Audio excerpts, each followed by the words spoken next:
श्री देवीलाल जी की पुण्यतिथि के अवसर पर गंगा तेड़ी गांव के नागरिकों ने जो स्वर्गीय चौधरी देवीलाल जी को आज याद किया, नमन किया। मैं सभी ग्रामवासियों का आभार प्रकट करता हूं और जिस तरीके से चौधरी देवीलाल जी ने हमेशा कमेरे की, ग्रामीण की, किसान की, मजदूर की मजबूती के लिए काम किया है, मुझे लगता है कि ग्रामीण अंचल को विकसित करना हमारी जिम्मेवारी भी है और अब सब मिलकर गांव के सशक्तिकरण के ऊपर काम भी कर रहे हैं। और मुझे तो पूर्ण विश्वास और उम्मीद है कि हम आने वाले समय में, चाहे वो मॉडल लाइब्रेरीज हो, चाहे कम्युनिटी सेंटर्स हो, चाहे मॉडल पॉन्ड हो, गाँव को शहरों जैसा सुंदर भी और शहरों जैसी सुविधाओं के साथ लैस करने का भी काम करेंगे, जिससे हमारा रूरल मॉडल जो है वो देश में सबसे विकसित मॉडल बनकर है। हरियाणा सरकार ने निरंतर, चाहे वो स्टेट फाइनेंस कमीशन की पॉपुलेशन अनुसार गांव को ग्रांट देने की बात हो, चाहे इलेक्ट्रिक बिल्स पे सेस लगाकर, चाहे रजिस्ट्रेशन पे सेस लगाकर गांव को एडिशनल सोर्स ऑफ इनकम दिलवाने का काम किया है। ये अपने आप में गांव की इनकम जनरेशन भी और गांव के इंडिपेंडेंट डेवलपमेंट के लिए एक ऐतिहासिक कदम रहेगा। सर, किसानों की जो फसलें खराब हुई हैं उसका मुआवजा कब तक उन्हें मिलेगा? अभी तो प्राइमरी रिपोर्ट क्षतिपूर्ति के माध्यम से 16 लाख एकड़ की किसानों ने रजिस्टर करी है। वेरीफाइड रिपोर्ट लगभग 4 लाख एकड़ की है, जिसके अंदर 25% से लेकर 100% तक का खराबा है।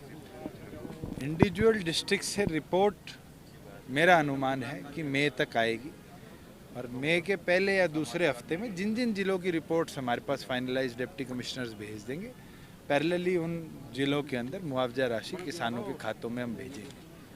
और एक चीज़, क्योंकि कई जगह कल भी बारिश हुई है, कई जगह 2 दिन पहले भी हुई है, खराबे का सर्वे अभी बंद नहीं हुआ।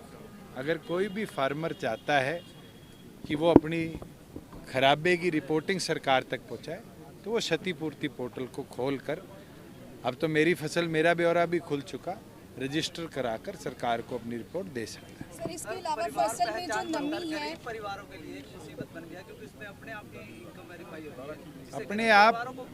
अपने आप नहीं, वो 7 टियर सिस्टम है जिसमें इनकम टैक्स के भी डाटा को हम कोलैब कर रहे हैं, ESI, EPF के डाटा को भी कोलैब कर रहे हैं, गवर्नमेंट का जो HRMES पोर्टल है उसके डाटा को भी कलेक्ट कर रहे हैं। किसान अगर अपनी फसल सरकार को बेचता है और उसकी इनकम उसके खाते में जाती है, उससे भी वेरिफिकेशन होती है, सेल्फ डिक्लेरेशन भी है।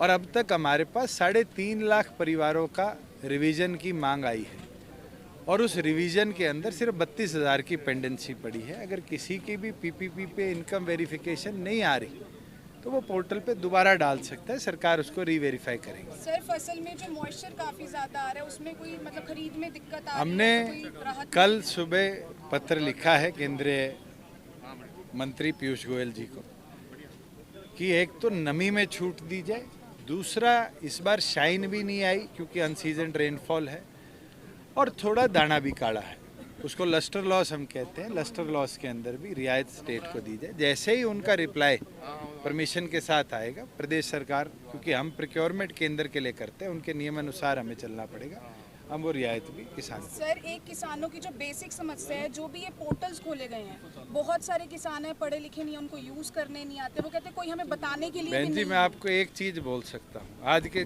दिन किसान आपसे ज्यादा पढ़ा लिखा है। अगर 16 लाख एकड़ के फसल खराबे की रिपोर्टिंग फार्मर कर सकता है तो वो जागरूक है। ये कहना कि हमारा किसान अनपढ़ है, उसको मोबाइल यूज़ करना नहीं आता, ये गलत है।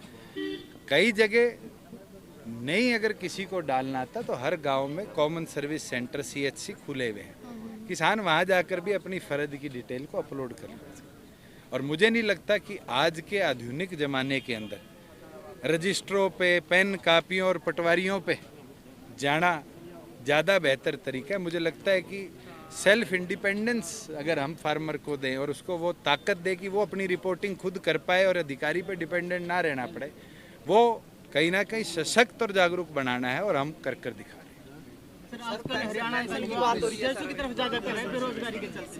प्लीज कुछ कर दो।